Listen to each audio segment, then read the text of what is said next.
And we are live. Good morning, crypto warriors, and welcome back to Gem and Crypto, episode 956. Today is Wednesday, May 25th, 2022, and I'm King.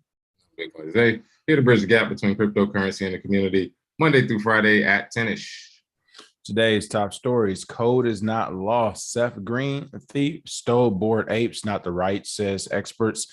NFT owners reminded to be vigilant after 29 Moonbirds were stolen by clicking a bad link.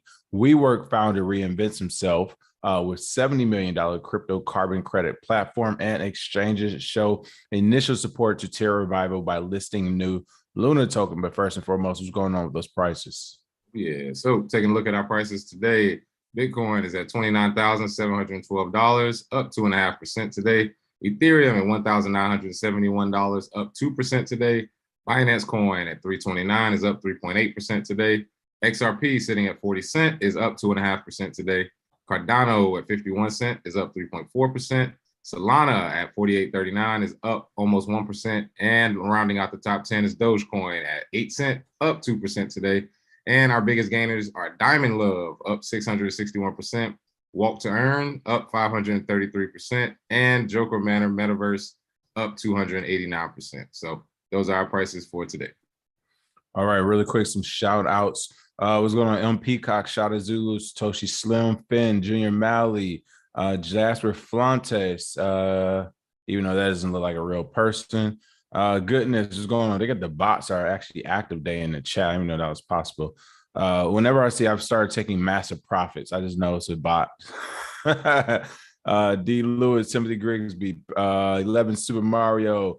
Good morning, everyone in the chat. Yes, we will be talking about that WeWork founder with this new crypto that some people are already calling a scam. And looks like in the chat, you know the deal. Hey.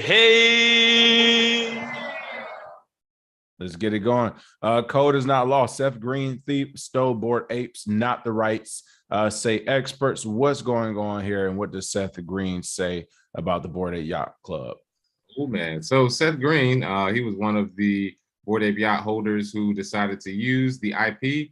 Your intellectual property is yours when you get a Bored Ape Yacht. And he planned to use it in an upcoming TV series. And he has hinted he will go to court to get his apes back if the new owner does not give it up. And states here, the Austin Powers supporting actor Seth Green has sparked a debate over who owns the commercial rights to a Bored Ape Yacht NFT after they were stolen and sold to another party. So 4 of his NFTs were stolen, and he visited a phishing site. They got swiped from him. But now that the other person has it, he's trying to argue or trying to figure out, maybe some IP people out there know, if it's stolen, is it really his IP to use for a show, or does he have to pay it to the person who stole it or the person who owns it now? It's really a weird development, but as you know, NFTs are nothing more than a hash or a long string of numbers attached to a file, a data file, an IPFS, which basically means, hey, I own this, and if you have that private key, you own it. If not, do you really actually own it? So it is going to be weird to see what happens. Maybe some lawyers out there, IP experts, but yes, Seth Green got his Bored Ape stolen, and now we'll see if, in other words, code is not law. So this is the whole thing where people are saying NFTs are nothing but a thumbnail, because now they're, in this case, he's saying, hey, can I go ahead and use this, even though technically I don't own it, but only because it was stolen from me. Is that what's happening here? Yes. And that's the thing, too, is if it was stolen, then it should be some court proceedings to try and get it back. But if he doesn't technically own it, that is where the IP comes in. So it should be interesting to see how they do this, because this will set precedent for anybody else who gets their IP stolen. Super slippery slope right here. What's even crazy is how he called out somebody, looks like you bought my stolen ape, hit me up so we can fix it. My thing would be like, well, how do we fix it? Because, you know, I paid $100,000 for this. I don't understand how we fixed it. I got the painting. It's almost like, you know, if a country or a museum or, you know, whoever of a famous art painting that was stolen is like, oh man, I know you bought that painting for $2 million, but it was actually stolen from our museum, or it was stolen from our archives, you know, 20 years ago. It's like, I don't know if you heard about how America does this whole slavery thing, but it happened a long time ago from what I heard, right? That's what they say. Hey, So I don't know. I think it could be one of those things where it's like for Darkwing or anybody else he calls out, he's like, look, bro, I ain't got nothing to do, nothing stolen, man. I paid my money up front. So it kind of man. sucks that they're in the mix, but it'll be interesting to see how they actually fix it, quote unquote, how that will actually work out. So we'll see. This is crazy to see though. The only real solution is what I saw in Black Panther when Michael B. Jordan showed up and all those stolen art from his land. He went back and took it back. That's pretty much the only way you're gonna get that back. You got to steal it back, Seth Green. I don't know if you have that, because I mean, I guess maybe the dude may be nice and sell it back, but there's no way I'm paying 100,000 just gonna give it back to you. I didn't know it was stolen. I don't know. Maybe tough right there. But if I was him, I would say, hey, just give me a piece of the residuals of the show, and we'll be all good. Shout out to our good friend Niraj. It looks like he's commenting on it as well. Yeah. And he's saying, yeah, according to his understanding, the new person will have the IP rights to it. So that's kind of crazy to see how that works. I mean, technically that's fair. It wasn't stolen through anyone else's fault. It was stolen through negligence. They said it was a phishing attack, which sucks, but it's part of crypto for sure. That sucks though. That definitely sucks.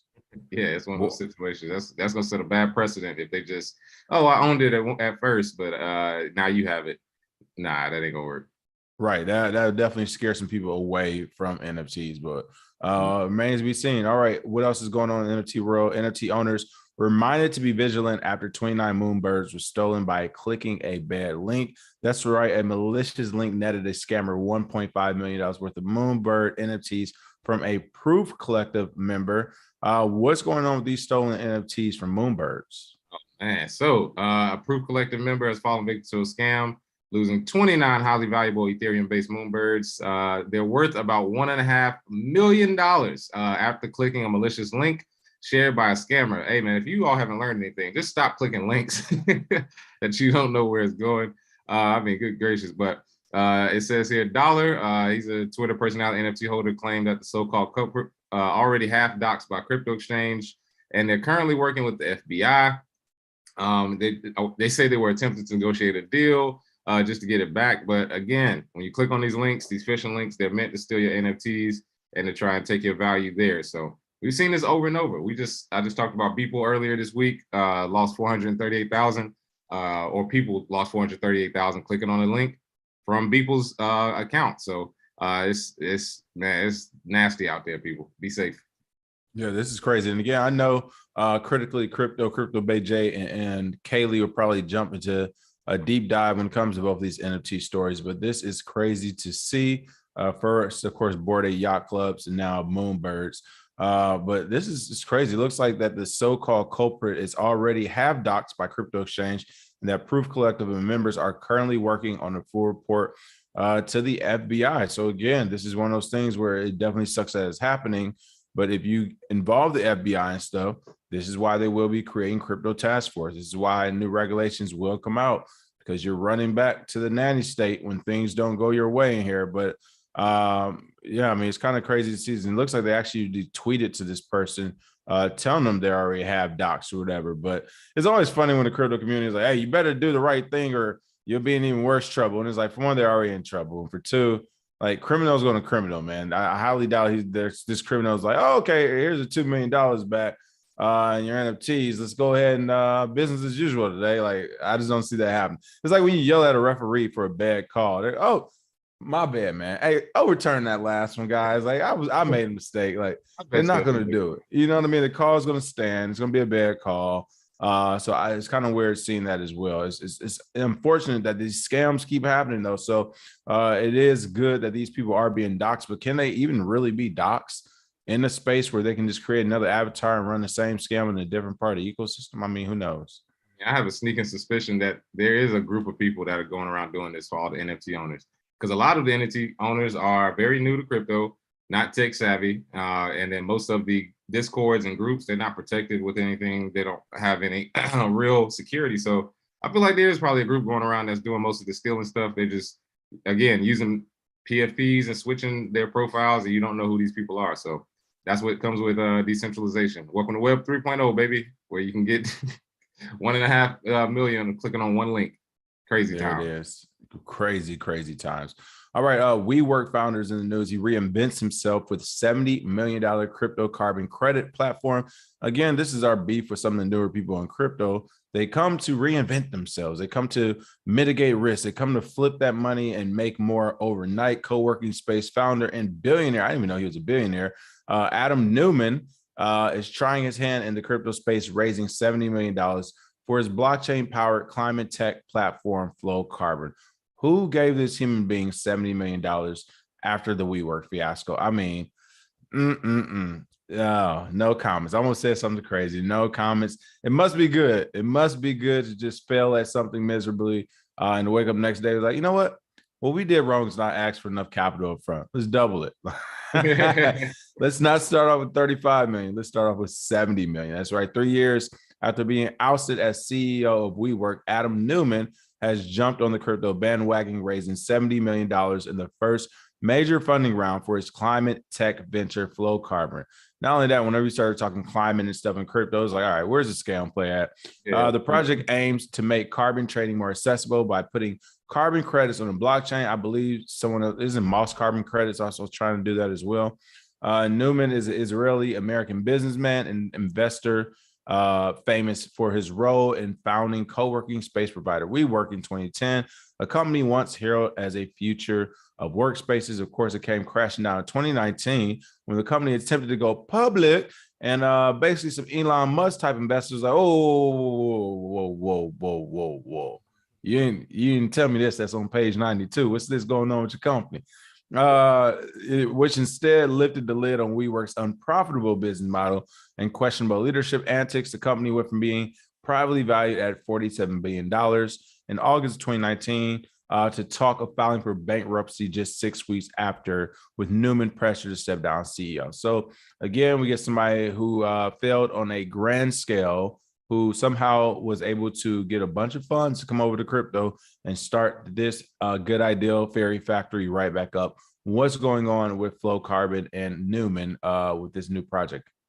Well, first of all, the investors, Mark Andreessen and Andreessen Horowitz, oh man, A16Z, they're giving money to everybody. We need to hit them up because apparently they'll give anybody a few $1 million just in case. I feel like their investment strategy is, just in case this works, we're going to invest in it because it's spread so far and so thin. It doesn't look like carbon, as you can see in the comments, everybody knows carbon credits are scams. The ability to tokenize it doesn't make it any better on the blockchain. In fact, it doesn't really need a blockchain, but it is a part of marketing to put that. And of course, 38 million was raised in a token sale of Flow Carbon's first carbon-backed token, the Goddess Nature token. Oh my God, GNT. And again, they describe themselves as a pioneering climate technology company working to build market infrastructure in the voluntary carbon market. So through the tokenization on the Celo blockchain, they want to make the purchase, selling, and trading of carbon credits more accessible and efficient than the current carbon market. So supposed to, and this is what they say it's designed to do, it's designed to reduce greenhouse gas emissions that contribute to global warming. Now, I don't know, I don't care where people stand on either side of the issue, but if you look at the funding versus the solutions that we've had, it does not match up. And that's why people call it a scam. There are billions, trillions going into trying to somehow stop us from damaging the earth, even though the earth has been here millions of years before us, it will be here millions of years after us. So don't let them pull on your heartstrings. If you care about the environment, so do we. But at the same time, you got to know when people are pulling on your heartstrings to make you want to give up more money. So look at this. Carbon credits growing to 50 billion by 2030. And of course, we must integrate Web3, principle of openness, transfer. I mean, come on, man. All these you know me. Why not Bitcoin? Why not just use Bitcoin now? Yeah, because Bitcoin is boiling the oceans. You gotta I mean, literally, they have a whole website called Change the Code of Bitcoin because they want things like this to get whenever people start going to Web3 crypto, it's cool. But if you bring up Bitcoin and they turn sour or they try and avoid it, you already know what's up. So the carbon credits already a little scammy. You throw it on top of a blockchain, it doesn't make it less scammy. It's just a digital scammy now. Congrats. I don't know what what Adam Newman's solution is. Satoshi Slim said, WeWork, we tried, we failed. Exactly. Like WeWork, aren't they running out of work?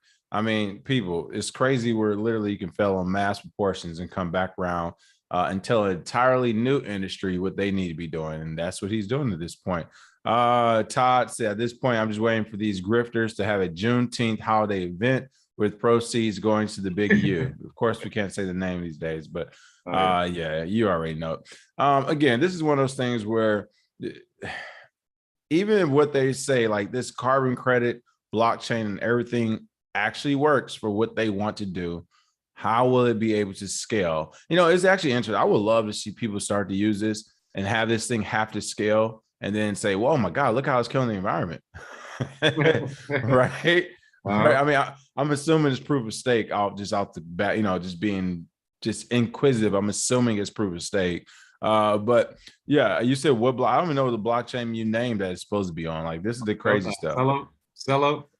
Yeah, Cello is like Flow and like a few other, basically all these new blockchains are starting to come out that are environmentally friendly and that you don't use a lot of energy. It's just buzzwords so that the green thumb people get all hot in the pants and want to give them money. Again, this game is for people to take your money, play on your emotions, make you feel a certain way, and take your Bitcoin. Because again, like you said, $50 billion of carbon credits, they don't just buy Bitcoin. I mean, right. So I would say centralized blockchain that hasn't even shown itself to be able to scale yet. All righty, let's go ahead and try it, folks. Hey, man. Yeah, let's see if it'll WeWork, if it have a WeWork repeat. Listen, we've seen crazier things in crypto, and with that crazier things in crypto being said, exchanges show initial support to Terra revival by listing new Luna token. That's right. HIT BTC plans to list Terra's brand new token Luna on May 27th as the suspended Terra Classic blockchain is expected to revive as Terra 2.0. And for people who are interested in that buyback, at the very least, you could have sold back yesterday and today and been good to go. Let's make sure we call that out as well. We bring that up in a moment. But what's going on here with Terra and their revival program? Oh, man. So Terra's not giving up without a fight. It's a whole lot of information that still needs to come out. But it seems as though HIT BTC plans to list Terra's new token on May 27th, which, as you can see with sort of the price increase over the last couple of days, people are preparing to relaunch, or Terra's preparing its relaunch, and replace the old chain. It will be referred to as Terra Classic. Oh man, we got Terra Classic now. So we called it. That's happening. On top of the new chain will be Terra 2.0. And anybody, I believe, that has the token May 20 up to May 23rd will get that snapshot. But as previously reported, Do Kwon he proposed a new Terra chain without the algorithmic stablecoin, suggesting Luna airdrops across stakers and holders, UST holders, and app developers. So people that hold it will receive a certain amount of Terra to make up for before. And then you just start a new chain. That's what we keep telling people is we already seen Ethereum Classic. We've seen some of the Bitcoin Cash. We've seen the fork offs into something new. And then you just give money to the people that already had it. So as solutions go, this is about as good as they can get. But as far as projects go, I wouldn't touch it with a 10-foot pole, even though we did say to look out for this project to be one of the biggest gainers of the year. Remember, I mean, it went up 300%. It went up 300% already since the final bottom, I believe. Well, just as of recently, I mean, so 4 days ago, you're looking at what, 1,053 Satoshis, or is that, I can't see that zero. Is it 10,000? About 10,000 Satoshis. And yeah, right now you're at about 18,000. So it definitely had this pump already a couple of times. So again, if you were interested in that pump did happen. If you're continue to be interested in it, play at your own risk, because you did see what happened to Ethereum and Ethereum Classic. Ethereum, of course, took off. Ethereum Classic has his bouts of pumps and dumps throughout his lifespan these days. But this could be the final dance for it right here. This nice little last pump. So people who are interested, I mean, hey, it's a gamble at the end of the day. Yeah. What's up? I say, yeah, this is the last dance, the last hurrah. Right. Hail Mary throw. But if you look at UST, let me pull that up here. If you look at UST, this is the 300% I was talking about. Or it went from 6 cents to 31 cents in a matter of minutes, literally. And again, this isn't very stable, but again, it's not pegged anymore to 1-to-1. It lost its peg. But that's basically what's happening right now. As you see it kind of going wacky up and down, because I feel like some people are trying to buy or get as much Terra Luna to try and take a part in that airdrop. So it is what it is, man. It's still the Wild West. People still gonna mess with the project, knowing it's mess. I bet you if you brought back BitConnect today, there will be people buying it. It doesn't matter, bro. Like any project you think is terrible, there's always a group of suckers willing to take that chance. Always DJs at the casino, people. I mean, this is crazy right here too, especially like I can't wait to hear it. Terra to $1, folks. Let's get it going. Let's go. Eric Brooks, as an expert in clean energy and climate policy, I can say with 100% confidence, carbon credits are a scam that do not work and are just a game by big polluters to cover up their continued pollution. Oh man, you already know. Let's see. Cryptonomics, Ethereum Classic was doing the same thing last year, but Ethereum and Ethereum Classic went to zero and tried to resurrect themselves. Yes. Oh, never went to zero and tried to resurrect themselves. Okay. Yeah, that's true. They never went to zero. Yeah, Luna won't survive. People only be in it to sell it.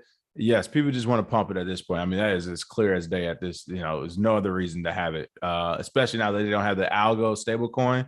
There's literally no reason to have it but to pump it. So, so pump it. Yeah, just pump it and sell it. That's about it. Other than that, that is the show for the day. Has been a short news cycle. What you got for everybody, Bitcoin Zay? Nothing much from me. Let's see. Make sure you grab that masterclass. Make sure you watch our shows. Get this algorithm popping because, again, we got to get these comments and make sure you can watch the live shows as well. We got some great lineups this week. So, and every week. All right. There it is. Be on the lookout. Today is Wednesday. So, of course, we have Simon Family Ventures premiering today.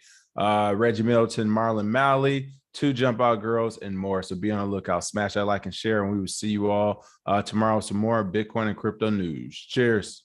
Cheers.